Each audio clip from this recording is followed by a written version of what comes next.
following program was provided by an independent producer solely responsible for its content.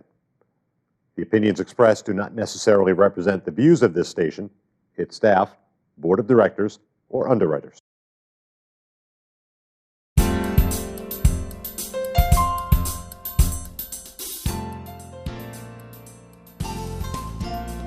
Welcome to another episode of Beyond the Garden Gate. Today we'll be stepping over the border into Massachusetts to visit an expansive garden which has been designed, created, and planted by the owner herself. Not only has this garden been well executed for the beautiful layout of the land, but a mini farm is incorporated into it, which is as beautiful as any farm I've ever seen. It took 5 years of study, which enabled this garden owner to do all the work herself. So come along and let's see what lies beyond the garden gate.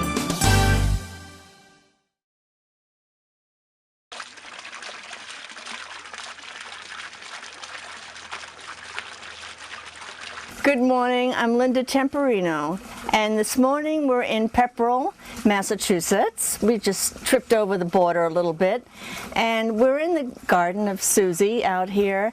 And Susie, how did you get interested in gardening?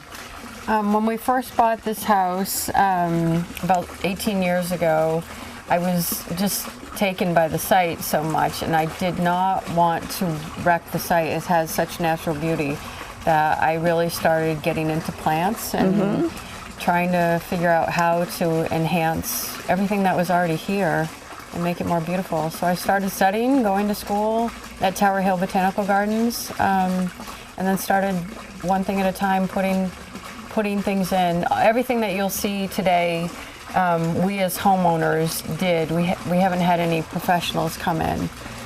Which is kind of fun. That's very encouraging. Yeah, everyone can do it. Yeah, it's very doable. Well, you've done a beautiful, beautiful job. We had a little walkabout, and we'll join again. But first I wanted to point out this wonderful pond. It's so beautiful. I love the sound of it.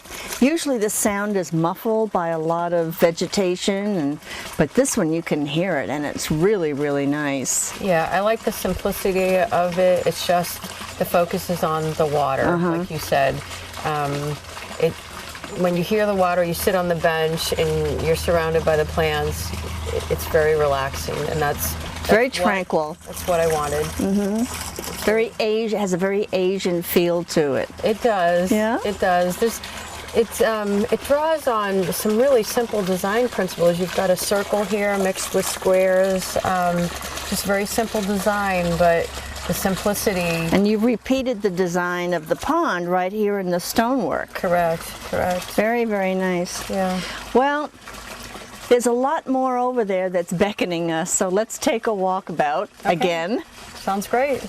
Well, we moved over into a different part of the garden, and I'm admiring all of your bluestone. It's quite beautiful. And you laid all of this yourself? I did. We actually picked this up. We bought it on Craigslist, and then I brought it home and I laid it. And my husband didn't help me with this. I hope you had nice thick knee pads. Yeah. This is a beautiful tree right here. What is this? This is a smoke bush, and usually they can get pretty big, but I cut it back every year to try to control it for the space that I want. It's one thing about plants. You can actually experiment with more plants than people think, even with conifers or evergreens. You can cut them and prune them and size them. So this one I prune every year so that it will, I like how it flows over the walkway a little bit, and it has the red foliage because it's hard to get red foliage in plants. So I really like that. Yeah. And I notice you have some red over here with the roses. What kind of roses are those? Those are the double knockouts. Oh, they are the knockouts. They are great. I was going to say, because you don't have roses blooming this time of the year. They bloom till October. That's wonderful. Yeah. I'm planning on putting some in next spring. You should. The new varieties are great. They are wonderful. And I love the way you have things spilling over onto the walkway, like the sedum and my favorite, the lavender. I love lavender. It's just wonderful. I love lavender and roses go together beautifully. And breaking up the walkway with the plants overflowing hides the edges, which no one really wants to see the edges. No, it really softens it. Yeah, very, very pretty. Well, I see some more yummy vegetation over there, so can we take another walk? Sure, let's go. Okay, let's take a walk over there. Okay.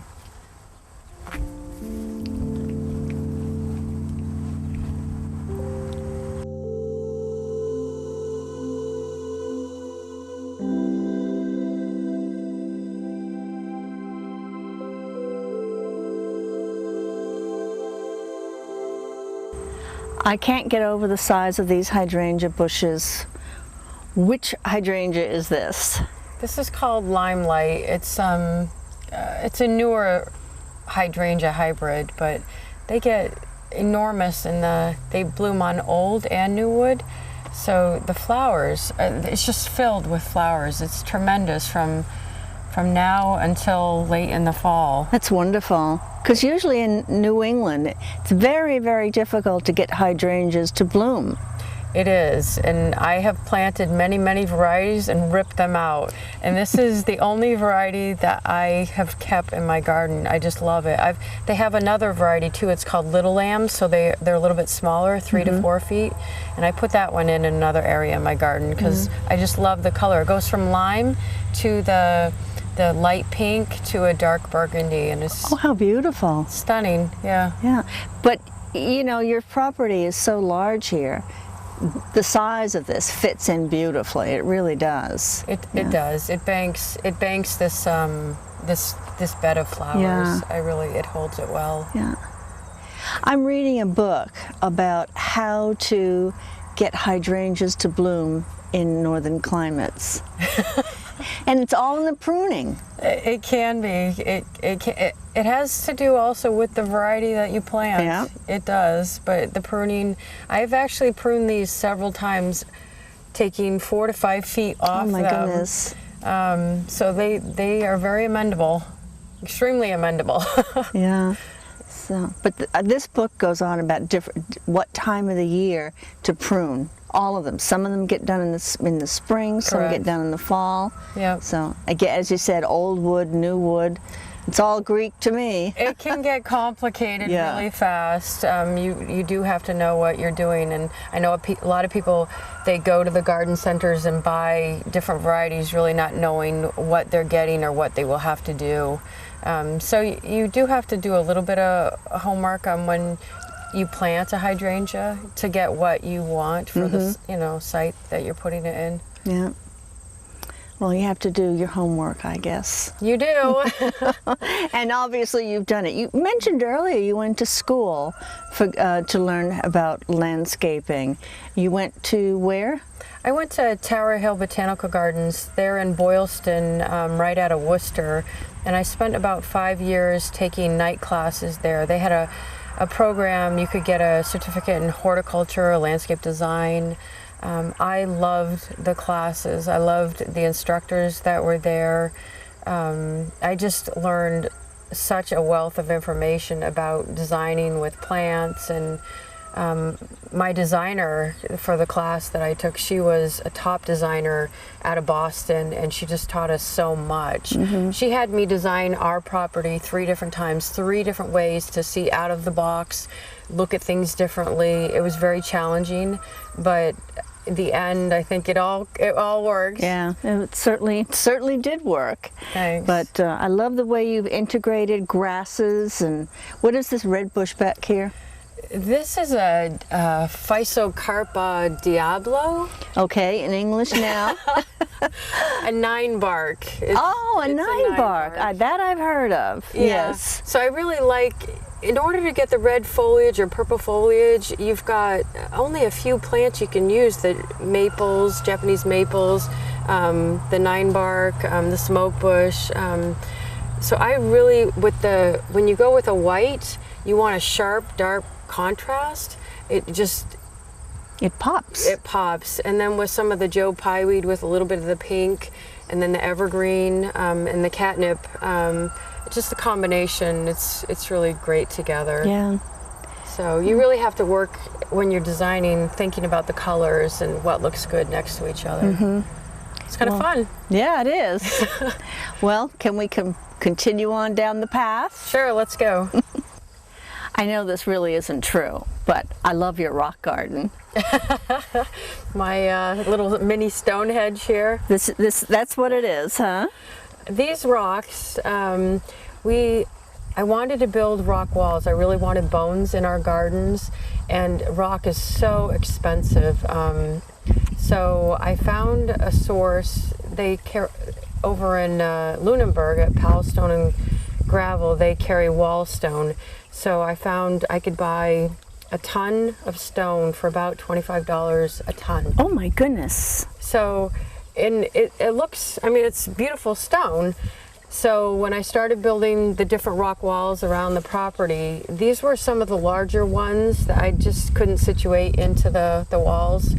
So we stuck them in our driveway, and then I told my husband about this idea I had of putting them here, and he was like, he totally poo-pooed it. And then after a while I said, just let me try it, just let me put it in. So then he helped me arrange the stones, and we laid the one in the middle. And he loved it, and I loved it too. So we come out here, we'll sit around on the stones. I'd like to get a big kettle so we can, sit and have a little roast it. fire. Yeah. I haven't done that yet, but it's just a really nice gathering place in the shade. We don't have a lot of shade in the yard. So the rocks, I love rocks. Great. Yeah. They are beautiful. They do add us another whole dimension to garden when you put some rocks in. They do. Yeah. Plants can do a lot, but the bones of the garden come in the hardscape, which, it's rock or stonework or brickwork, things like that, and it holds it, so it creates spaces. Like this is a space in the garden. A lot of garden spaces you walk through, but this is a room, just like your rooms in your house. This creates a certain ambience and feel that you want to come in here and do certain things in this room in the garden, which I love. Yeah, it's lovely. Thank you. I love these trees behind us. Those are river birch? They are river birch. They hold up better to disease. Underneath, most of what you see here is shale and slate, a very difficult planting site. So I was trying to work with plants that were more drought tolerant. And shallow rooted. Correct. Just to work with the site and have some plants and not just rock. This place was quite a challenge for you. Good thing you went to Tower Hill. That's right. So, Yeah. well, it is beautiful. So, Thank you. okay, let's, I hear chickens. We have lots of chickens. We do. But I noticed you have two pens. You had one over there and one back here. We raise a lot of our own for our eggs, our chicken meat, and our pigs and ducks. So I always want eggs. And chickens go through a cycle where after about a year and a few months they'll molt, which means they won't lay for a couple months. So I always have two different groups of chickens. Good idea. The new ones and the old ones, and the old ones eventually get put in the pot, make chicken soup, and we keep rotating, I guess, the cycle of life. So, Yeah.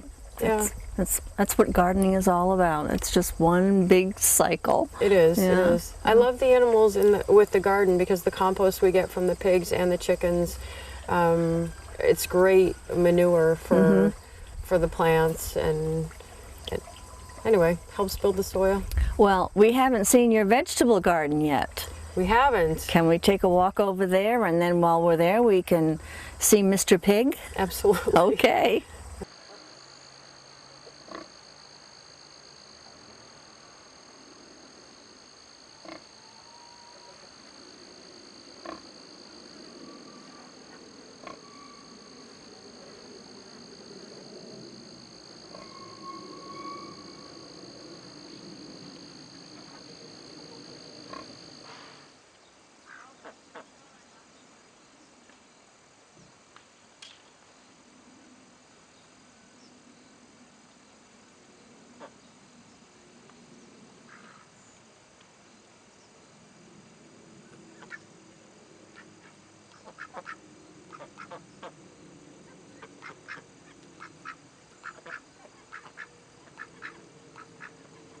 Well, we took a little trek down the hill and we're into the vegetable garden.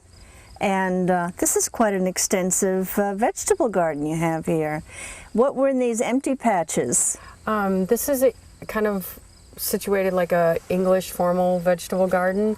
And all my empty patches are all my lettuce. We ate lettuce from the end of April till just a couple weeks ago from our garden. Wow. I love it. Fresh lettuce is fantastic. And I see you have some kale over here, the purple kale. I have both the regular green and the purple, and I'm into making kale chips for my kids because kale is really healthy. So I'll put kale on a cookie sheet, a little olive oil, and make lots of kale chips. Wow. Yeah. While we're talking about, do you grow sorrel? I have not. I've done it once, but I haven't done it like every year. I like to experiment with a lot of different vegetables. So I'm always trying new things, starting seeds, and whatever we really like, I tend to plant again. I'm surprised you don't have a greenhouse. I don't have a greenhouse. I can't keep up with the kids and the gardens and everything else in life. Right? I mean, to start everything in the winter for your vegetable garden. Or do you just sow everything right into the ground? No, I start them inside. My husband has made a little set of lights for me, and we usually do it in our entryway, which we don't use as a formal entryway anymore. It's my plant place. Whatever you want to call it. Your plant bedroom. Yeah, that's right. Or the nursery. That's right. And I had fun this year. I started onions from seeds in mid-January, those tiny little seeds, and we have, big onions, and that was exciting. I always do tomatoes and lettuce, and whatever works. Are your girls as interested in gardening as you are? No. Oh. None of them are. My oldest is an artist, my middle one loves to cook and sew, and then my youngest does gymnastics, but they love to be outside picking the berries and doing different things, so. But I think they'll get into it eventually. We'll see. Yeah. We'll see. So once they have to start grocery shopping and they see the price of food, then they'll say, "Oh, Mom had a good idea." The motivation. That's right. So. Yeah, absolutely. Well, this is beautiful, but there's another little area. I saw over in the corner over here something that you don't see in New England too often. And you have a kiwi vine. Yes. When I went to Tower Hill, there was a woman that in our class in the fall, she brought these almost miniature kiwi. They look like miniature kiwis. They are about the size of grapes. And you literally eat them whole. You just pop Skin it and in. all. Skin and all. And so I'm like, I need to try that. That would be so cool. So you plant a male and a female, and we have a little area in the back of our garden that we put a fence up. So I planted the male and female, and every year we get these tiny little kiwis that we do have to fight the birds off, though, to get some for us, because the birds like them just as well. And also amongst the kiwi vines grow very, very large. And I put a little statue, or it's not a statue, it's a head of David, because we're religious, and I really love David. He fought Goliath and did these incredible things, and so he's a symbol of to me of someone small doing something really great for a great cause. So I love coming out here and I see David amongst the kiwi vines, and he's protecting them. Correct. That's right. Okay, we have one more section of the garden that I'd like to look at, and it's down the road, and it's the pumpkin patch.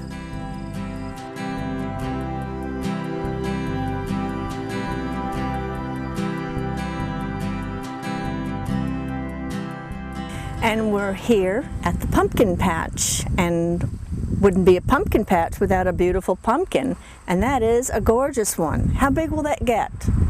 It's probably going to get a little bit bigger. It's a Cinderella pumpkin, and the shape is just incredible. It is. It's really exquisite. It really does look like Cinderella's coach. It does. It does. I like, I sometimes, in this bed, I've planted some pumpkin and some squash because I don't have tons of room in my vegetable garden.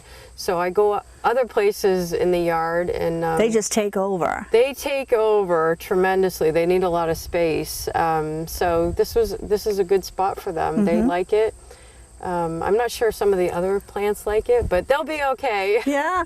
How many pumpkin plants did you actually plant here? 3. 3. Yep. Yeah, it's the space they take up. The vines just want to go crazy. If I let them, they would climb up the tree and just take over. It's like wisteria. That's right. You have to hold them back a little bit. But I love having the pumpkins.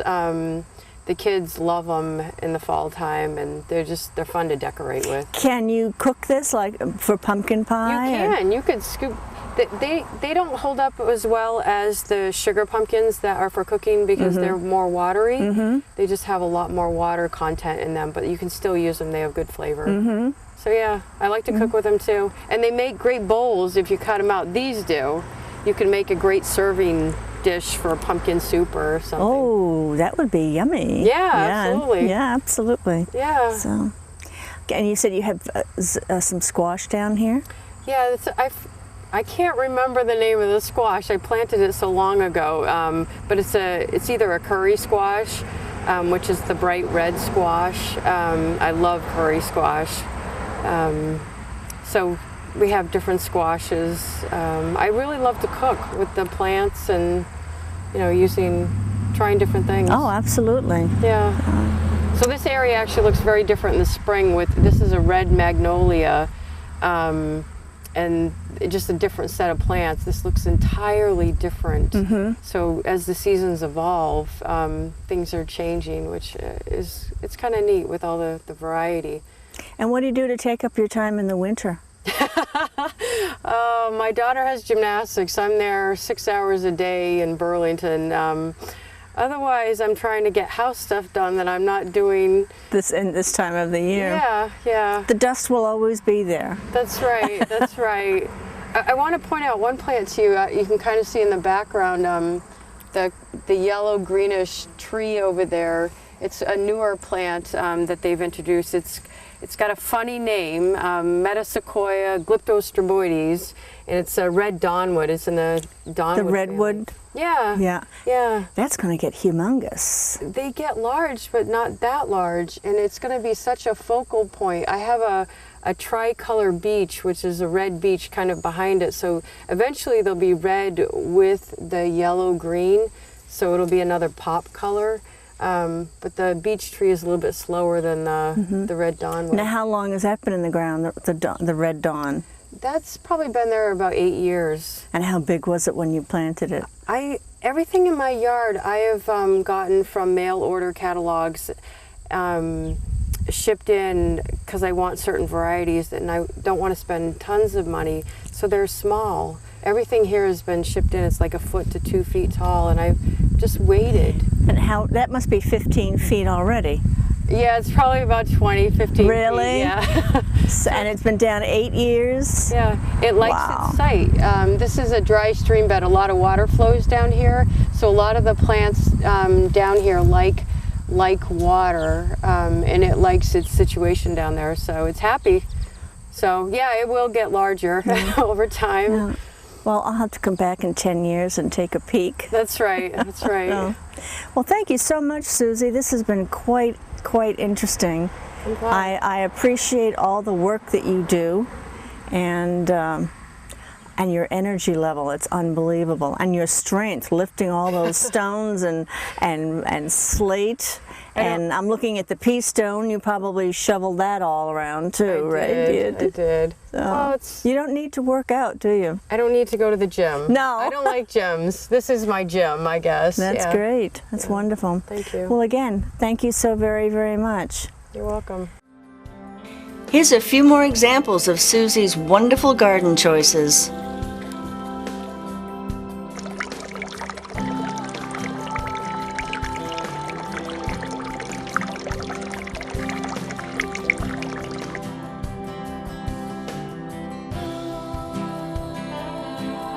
Thanks for joining us, and hope to see you again soon. Bye now.